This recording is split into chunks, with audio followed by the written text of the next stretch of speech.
La erecta, ¿sí? Hace posición de bipedestación, ¿sí ven? O sea, hace, gracias a este músculo que se ha desarrollado durante los años, es que la persona puede mantenerse en posición de bipedestación. Cuando este músculo no está tenso, no está fortalecido de la manera adecuada, ¿qué empieza a pasar? ¿Sí ven? Entonces, muchas veces cuando un músculo se presta a un trabajo constante durante el día con una sobrecarga, va a tender a generar esto, debilitamiento. ¿Por qué? Porque el mecanismo nervioso,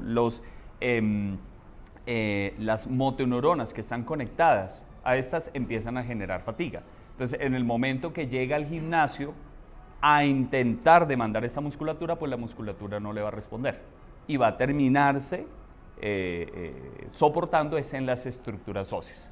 ¿De acuerdo? Entonces, por eso, bueno, ahorita miramos que también no solo depende del área laboral, sino de las ABD.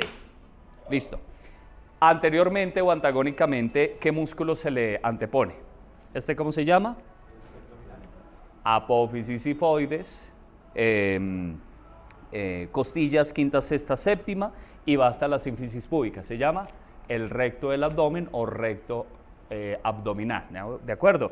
Que esto funciona principalmente como todo un cinturón junto con el transverso abdominal y demás. ¿Cuál es la función principal del recto abdominal?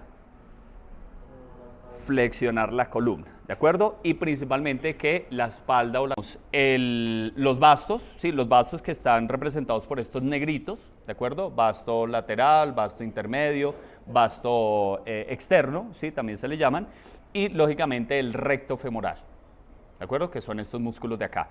Ese recto femoral, recuerden que juega un rol muy importante porque no solo es extensor de rodilla, como son los cuádriceps se encargan de hacer esto, sino que también uno de los músculos del cuádriceps también genera ¿qué? Flexión de cadera, también genera la flexión de cadera porque tiene un origen a nivel de la pelvis, ¿de acuerdo? Entonces es muy importante porque mire que es un músculo biarticular, un músculo que no solo genera extensión de rodilla, sino también flexión de cadera. Entonces, aquí más adelante vamos a ver lo que les llama la paradoja de Lodman, ¿de acuerdo? Que es un músculo que al mismo tiempo está siendo elongado, pero al mismo tiempo está siendo acortado, ¿sí? Por la flexión de cadera y por la extensión, por la flexión de rodilla y la flexión de cadera. ¿Sí lo ven? Antagónicamente, ese músculo, ¿quién se le antepone? ¿Quién está por detrás de ese músculo? Los grupos isquiotibiales, ¿de acuerdo? Que principalmente arrancan desde el isquio, ¿sí? Por eso de ahí su nombre, y pues bueno, se iría a insertar a nivel sural, por eso se le deberían llamar los isquiosurales, más no isquiotibiales, pero bueno, eso es tema de debate de otra clase. Entonces tenemos los isquiotibiales, principalmente dispuestos por los semitendinosos, semimembranosos y el bíceps femoral, ¿de acuerdo? Esos músculos están principalmente diseñados ¿para qué? Véalo ahí, ahí se ve. La flexión de rodilla. Entonces, la misma historia. ¿Qué pasaría si este músculo se encontraría acortado? Pues tiende a una flexión excesiva de rodilla. ¿De acuerdo? Y no solo eso, recuerden que también el psoas ilíaco, según la paradoja de Lodman, también genera extensión de cadera, porque es un músculo biarticular, no solo hace flexión de rodilla, sino también extensión de cadera. Y por último veamos este músculo de acá. Como grupo total, ¿cómo se llamaría? El tríceps sural.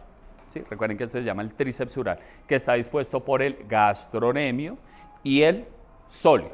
¿De acuerdo? Hay otro tercer músculo que también ayuda a la plantiflexión, ¿de acuerdo? Que son principalmente los peroneos laterales, los tibiales y demás, que bueno, estos también se encuentran a nivel anterior, pero principalmente se encargan de qué? De hacer la plantiflexión, mientras que los otros se encargan de hacer la dorsiflexión.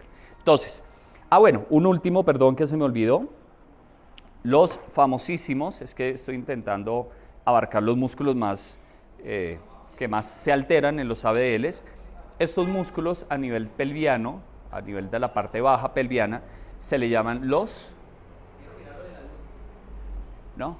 Bien.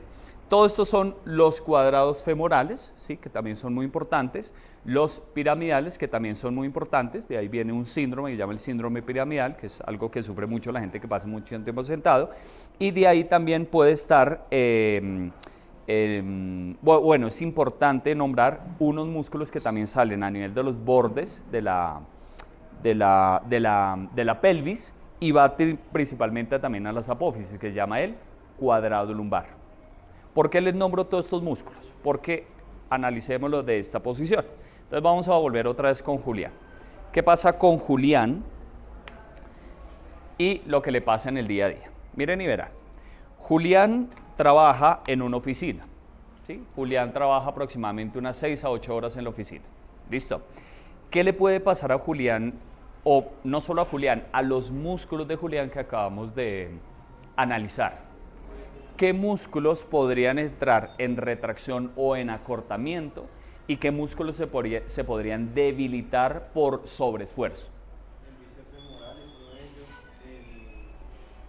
A nivel del raquis tendría también un acortamiento. Bien. Los músculos del raquis. Comencemos de abajo hacia arriba. Tenemos pectoral mayor y tenemos romboides y trapecio. ¿Cuál de estos grupos, ¿sí? A nivel de equilibrio, se tendrá a cortar y cuál se tendrá a debilitar? El pectoral se va a tender a cortar. ¿Por qué? Por la posición del hombro, ¿de acuerdo? Por esta posición sifótica y posición adelantada del hombro. Muy bien. Entonces el pectoral mayor se acorta. Y el trapecio, ¿sí? Romboides principalmente, ¿qué le pasa? Se tiende a elongar, se tiende a sobreesforzar y por consiguiente puede haber una sobretensión o un debilitamiento de esa musculatura por sobrefatiga. Listo. A nivel de la parte media, el recto abdominal y el dorsal largo, ¿qué le pasa? Recto abdominal se acorta porque hay una anteriorización del movimiento y el dorsal largo, ¿qué le pasa?